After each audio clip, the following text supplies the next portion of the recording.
Lucas, thank you so much for joining us today on Startup Steroid and sharing your story with TENZR and how you sort of got started and what you hope to achieve with this company. But before we get into all of that, tell us a little bit about yourself and what sort of brought you to this stage. Happy to do so. So I'll take it back all the way to undergrad. I'm a biomedical engineer by training. And I got an amazing opportunity and privilege to publish in my last year of undergrad. And that gave me a really great taste of research. So I jumped in and pursued a master's in biomedical optics and medical imaging, and ended up working in multiple labs across the country. This is up in Vancouver, British Columbia, so in Canada. That collaborated with universities out east in Montreal, with collaborators in the States. And I even did 5 to 6 months at a university called IIT Bombay in Mumbai. And through those experiences, there was one common thread: amazing technologies that could address massive unmet needs in the population, all collecting dust and a bunch of peer-reviewed publications. And so I really made a conscious decision to pursue commercialization versus a PhD. And started my first company right out of grad school. It lasted a year, and I really learned also in healthcare. And I learned 3 valuable lessons. Let's say, only build end-to-end solutions, work with decision makers in healthcare, and ultimately make sure you don't run out of money.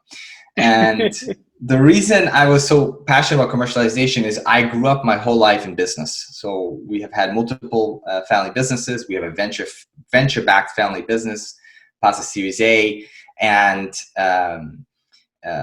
my sister's an entrepreneur, my father's an entrepreneur, even my grandmother was an entrepreneur. So business is just in the blood, and so that again really drove home the need to commercialize these amazing technologies. And then post that first company, needed a job, needed to pay the bills. So went back into academia, took over as lab manager for Canada's largest rehab research lab, Minerva, and met my co-founder Gautam there at the time. And they were working on a technology for tracking the hand and the wrist for stroke survivors to provide them guidance and feedback and empower them throughout the recovery process. And that really resonated with my personal story in physical therapy. So about 10 years ago, I had an accident, and I spent 4 years doing physical therapy to avoid back surgery. Wow. And it was riddled with unbearable pain, didn't really know what the recovery process would entail and really how to get better. So that key lesson. And then I also want to share my co-founder's founding story, Gautam, where he, if I speak on his behalf, he lost 150 pounds using hard zone training data, guidance, and feedback to empower his way to recovery during undergrad. And that led to a passion in biomedical sensing and the creation of our patent pending technology that we've commercialized at TENZR Health.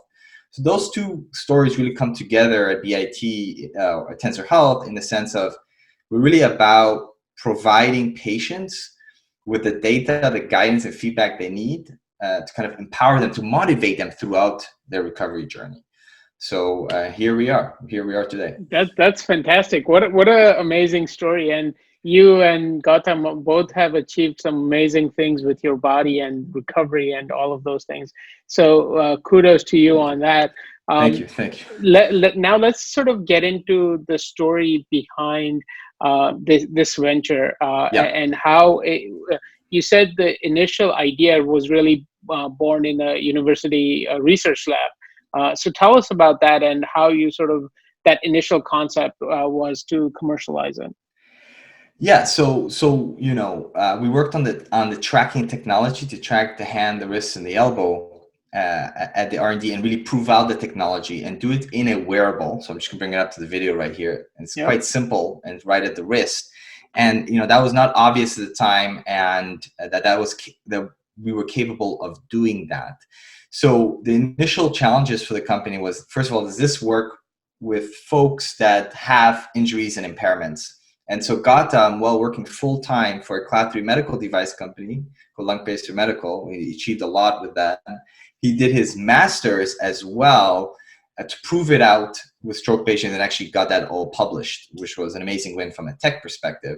And I work predominantly on the commercialization. Can our sensors scale? Can we get them custom made? Can we get them at a cost that makes this business opportunity possible? When we prove those two things, we decide to incorporate and raise a bit of angel capital at the time and get started. That is in like mid to late 2017. I'll stop there. I think that's just a great founding story of the company itself. Yeah, no, I think that's a great start. Tell us, you mentioned, you're essentially working with elbow, hand, and wrist. Tell us exactly what the device is measuring and how it's measuring. Tell us a little bit about that. Yeah, happy to do so. So and just for people listening to this, we're focused on critical joint injuries. So those are the shoulder down, the ankle, which currently are not being served like the back and knee by other companies. And we choose that. We're very picky about that. Like that's our niche practically, and in itself a multi-billion-dollar opportunity.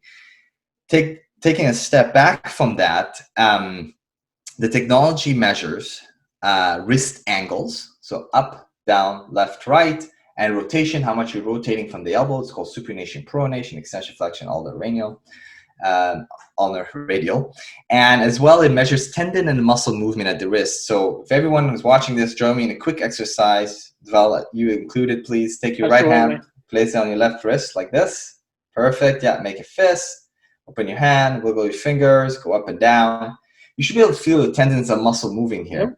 And if you feel that, that's what we're measuring. So we have sensors embedded in the strap that measure that tendon and muscle movement. And so that allows us to really measure clinically relevant parameters that have not been trackable to date. And those will include wrist ergonomics, grip strength, hand function. Is your hand open and closed? Very important for neuro rehab, for example. This gives us a rich, a big platform to really move that field forward in many ways.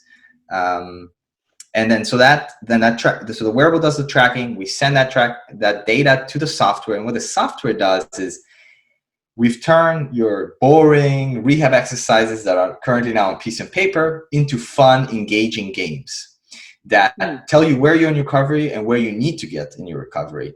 And we make it fun, engaged. So you do it 15 minutes a day, for example, and you're working through the ranges of motion that you want to achieve. And we make sure that you're doing strengthening, stretching, and progressive loading exercises. This is also our core IP. We've gamified and made therapeutic games, which is very exciting, and patients love it. Like they get very excited about it, and it's definitely not boring. So so ultimately what happens is they get better, and then they can also measure their range of motion on a daily basis, on a weekly basis, share that with their therapists as needed. And so they're in practically they know what's going on all the time. Got it. So this is a wearable that you can use at home, but this is meant to be a medical device. So you're still tied to a physical therapist or some sort of rehab service, which is tracking and sort of monitoring the service. Is that right? Yes, exactly. So this must be used under the guidance of a physical therapist. In other words, if PT needs to be involved within the process, either the diagnostic perspective. So example, the conditions, so just to elaborate a little bit of what the conditions we address are: hand and wrist impairment, hand and wrist pain. Those are wrist fracture, wrist arthritis, carpal tunnel syndrome, tennis elbow, golfer's elbow, tendonitis, spasticity due to stroke. And so that these conditions need to be diagnosed properly by a professional. And then typically post-clinic, you leave the clinic, you're supposed to do your home exercise program. And that's where we come in, where we've taken that, digitized it, made it fun, made it engaging. And then, every week or two, the patient is encouraged to touch base with the therapist, make sure they're on track if needed. And so the therapist is involved in that process. Yeah. Got it. It's very important. So how does the information get back to the therapist? Is there a phone app that it syncs to? Walk me through the exact process. Yeah, so I'll tell you what is available today and where we're going to go. So just to manage expectations and quotation. So we are at MVP stage at the moment. So hardware is logged, design for manufacturing is logged. We're just in the midst of transfer manufacturing. The software is also complete, and we're actively selling it. And what the software does, It's on a tablet, and it's going to be also available on Windows tablet right now. It'll be also available on iOS later this year and Android. And that data right now is downloaded just specifically in a PDF and can be emailed to the therapist. Ultimately, we're building a cloud infrastructure for that data to go into the EMRs of these PT clinics.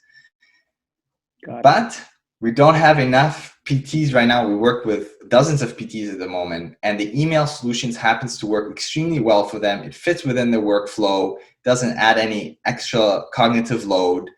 And ultimately, we want to go to the cloud-based infrastructure because we should be going towards that. But none of our clients right now are yelling at us for it. So until we get enough complaints, then we'll spend the money on that. And that will be with vendors and contractors that we've identified. Got it. And how often do those PDF reports go out, or how often does the patient actually have to open up the email and attach them and send? Yeah, so typically it really depends on their therapist cadence, but I would say at least once a week, and typically maybe once every 2 weeks.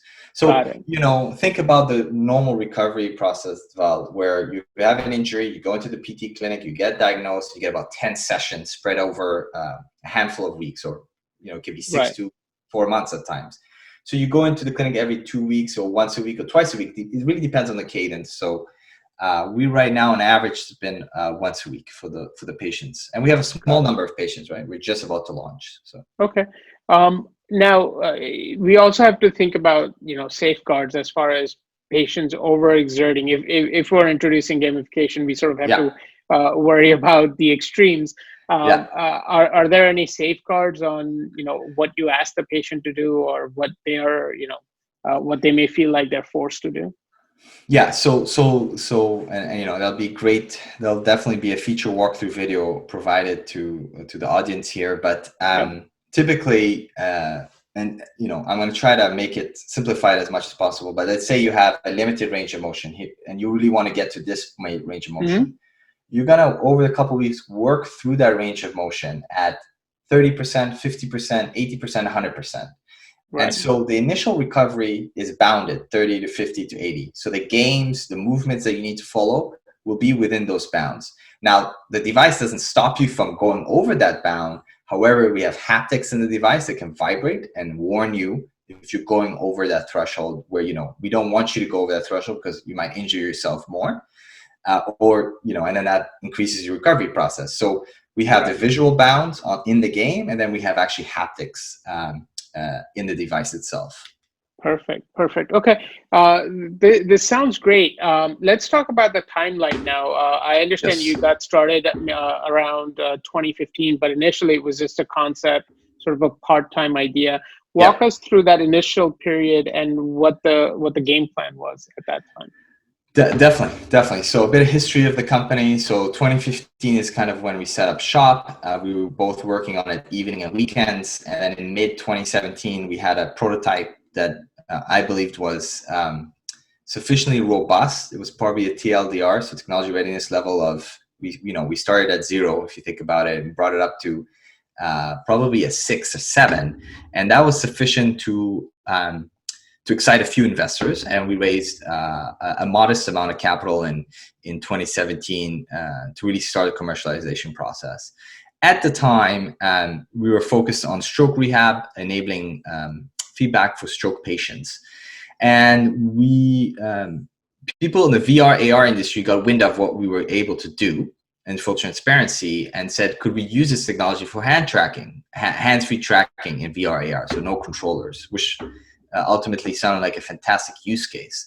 So we spent about 6 months diving into that market opportunity for us and really learning on the other end of it that there wasn't a true business case, in the sense of VR AR was just up and coming. There wasn't enough adopters. We ended up being an accessory to accessories, which you never want to be. So going back to my initial lesson in my first startup, you got to own the end-to-end solution in healthcare. Right.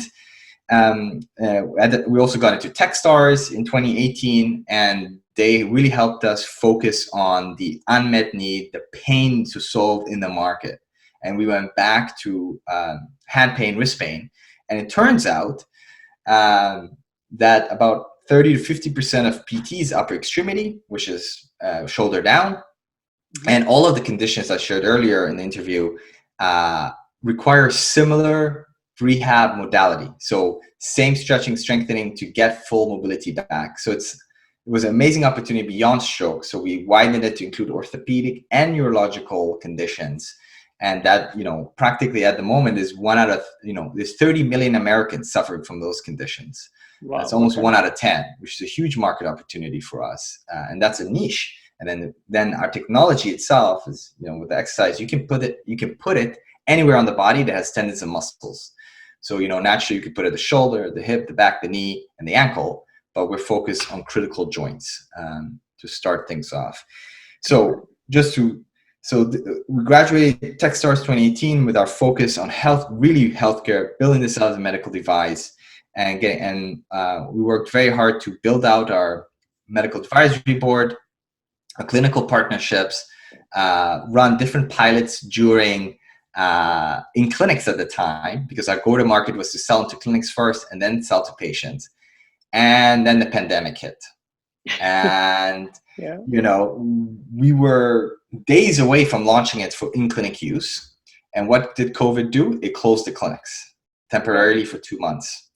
So we had to pivot to some extent, change our operations to enable home use, change the software to be really patient-centric, patient-facing at that moment, and then pilot that out, which we ended up doing in Q3, Q4 last year with really incredible results, like 9.1 out of 10 satisfaction, 15 patients, they loved it. We have video testimonials that we can share from them, and also quotes. And, in many ways, COVID-19 became an accelerator for digital health. And I'm sure you're all familiar with the massive adoption of telehealth and digital health due to the pandemic. And so we were ready and lucky, and so, right. And this comes back to, we've been able to oversubscribe our round. We were just looking for 500K, and we've oversubscribed, and now we're at 850K within 2.5 months of opening up the round. So you can really see the market demand for solving this problem in the market. Fantastic. Let me ask you, we keep talking about, this as a medical device, and there's a whole regulatory process behind what can be called a medical device. Tell me a little bit about sort of, how you fit into that infrastructure. What kind of FDA process do you have to go through? Yeah, happy to do so. So we are a Class 1 510K exempt device. And for people listening to this, that means we are a low-risk medical device. The FDA has seen similar products to us in the sense of they don't require clinical studies to be submitted, to be part of our submission, because we are low risk, and no one will die if you don't end up using the device. However, getting clinical data is very important, and we've done that, and we continue to do so. So we're Class 1 510K exempt, and actually in December we got our medical device establishment license from Health Canada, which is equivalent to FDA registration. So we're already approved and good to go in Canada, and have onboarded our first paying subscribers just this past month, which is very exciting for us. We had low volumes since the company is now is looking to close out that round to finalize transfer to manufacturing for high volume devices. So that's a winded answer to your question. Yeah. No, that's very helpful. Now let's get into all of the, you've gone through a bunch of clinical tests and processes. Tell us a little bit about what clinics are you working with, what kind of partnerships you have, because I think that's the more important question. Yeah, definitely. So it's really down to our go-to-market, and we have a two-pronged approach to go-to-market. So we have online and via clinics. So online is demand generation driven by Facebook AdWords direct to the patient, kind of with the objective of kind of getting the patient to ask their clinician about TENZR. It's like a pharma marketing strategy, which ultimately leads to flywheel effect. And then the clinics, we have partnerships with clinical partnerships with hand surgeons and physical therapists at outpatient clinics and hospital systems in North America. To name a few, you're looking at St. Paul Hospital in Vancouver, Westside Hand Clinic, Pure Life PT. You might not know those names. The more famous names. In the US, we work closely with hand surgeons at Stanford, UCSF. We also have a partnership with Mayo Clinic. They're also an investor in the company. And we actually have kind of a healthy pipeline of clinics that we're actively recruiting.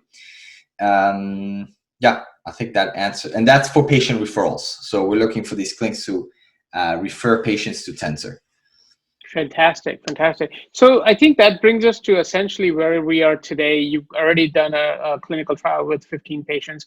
What's the goal for 2021? How many patients are you hoping to sign up? And where will those patients come from? What kind of partnerships do you have to expand to? Yeah, perfect. So we're in the midst of raising a round to enable full commercial launch in British Columbia. That's earmarked for Q2. The idea is to serve and onboard over 100 patients by the end of Q2. And at that moment, and to enable that, we are working with our local partners in British Columbia. So we have a handful of clinics that we're working with both in the interior and in the lower mainland, and hospitals. And then by the end of Q2, with 100 patients onboarded, we will submit our FDA registration paperwork, and those two events will trigger us opening our next round of financing, which will be $2.5 million preferred equity. So the goal is for these convertible notes today to convert by the end of the year. That's the plan. Mm-hmm. And that $2.5 million is to do U.S. expansion. And U.S. expansion is based on Washington State, California, and Arizona. We have partnerships and our networks there. The intent, if one wants to look at this from a 20,000-foot view, our goal is to serve 1,000 patients in year one of commercial launch. So from Q2 of this year, mid Q2 of this year, to Q2 next year, with 1,000 patients we want to serve, and have at least 25 therapists on the platform, active therapists on the platform. When we reach that milestone, that will trigger us raising our Series A to scale TENZR beyond that. Got it. Perfect.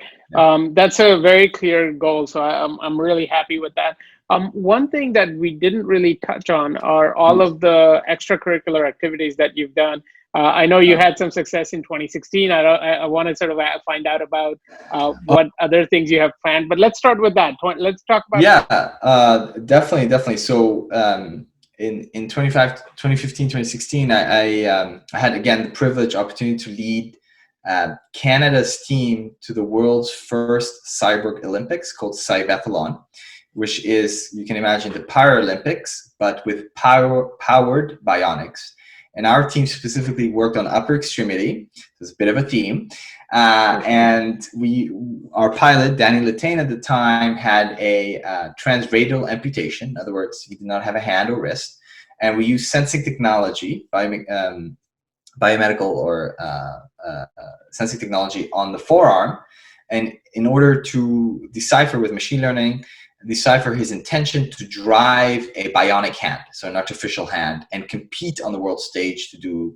And we did a crowdfunding campaign for that. We worked on the technology development for at least 2 years, and it was a fantastic experience because, unfortunately, the market size for people with disabilities is small, that the innovation is lagging significantly. And so, that was really my main driver, is to showcase what can be done if we put our minds to it. And the reality is, the standard of care or prosthetics for upper extremities remains today to be the cable hook prosthetic, which is 2 cables at the shoulder and the elbow, invented turn of the century, 19th century. And it's a hook, open and close. And it's the gold standard. It's very efficient, works extremely well. And they ended up winning the competition because bionics technology still needs so much investment and so much work to become as robust and reliable as that. So that's what we did that's what I did in 2016. Yeah. Got it. Any plans to do something like that in the coming year, 2 years? I would love to, as a company in the future, sponsor the next team. The 2020 event just happened. We did not get the opportunity to participate this year. Again, I keep an close eye on the tech development in that area, and hopefully in 4 years we can maybe sponsor a new team and that would be perfect. So I think that's a perfect transition to sort of yeah. that long-term vision. 3-5 years out, where do you see this company going, and what do you hope to achieve? Yeah. So, if someone asks me, okay, Lucas, so you're asking me, today, 5 years, where's TENZR Health in the marketplace? We want to become the branded category leader in digital physical therapy for critical joint injuries. Those include hand, wrist, elbow, shoulder, ankle, and kind of like facilitate next generation PT due to kind of a validated sensing technology and the massive database that we've built from all the recovery journeys from all our patients. We should by then have had at least 150,000 patients treated. And the reality is we most likely get acquired way before that. So that's just from a medical device perspective. So got it. Yeah. And yeah, I think that's my 5-year vision for the company. Yeah, that's good. We've sort of covered a lot of things in the last half hour that we've spent together. Yeah. But is there anything that I haven't asked you that you think is important that we should probably highlight in this interview? Yeah. Let's see. I think IP is very important. Yeah. Because we are an IP generating company, and I'm just for this. It helps me a little bit to make it concise. To mention what our IP. So where are we at the IP right now? We've filed in Europe, the US, and Canada with a normal priority, regular priority track right now. With the proceeds from this node round, we're gonna do a track 1 filing, so we can get a US patent granted within a year from filing.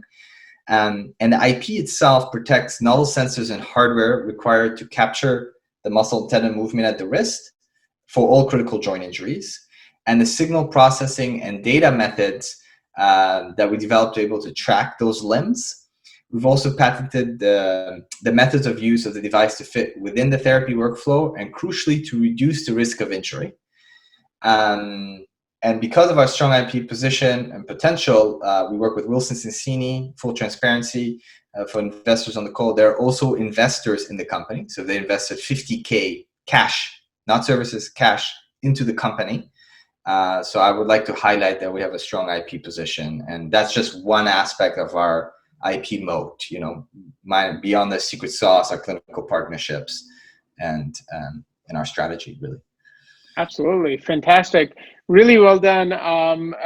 Lucas, thank you again for coming on today and sharing your story and the story for TENZR. I'm really excited, and I'm hoping that we can hear more and we can continue the conversation going into the future. But thank you again.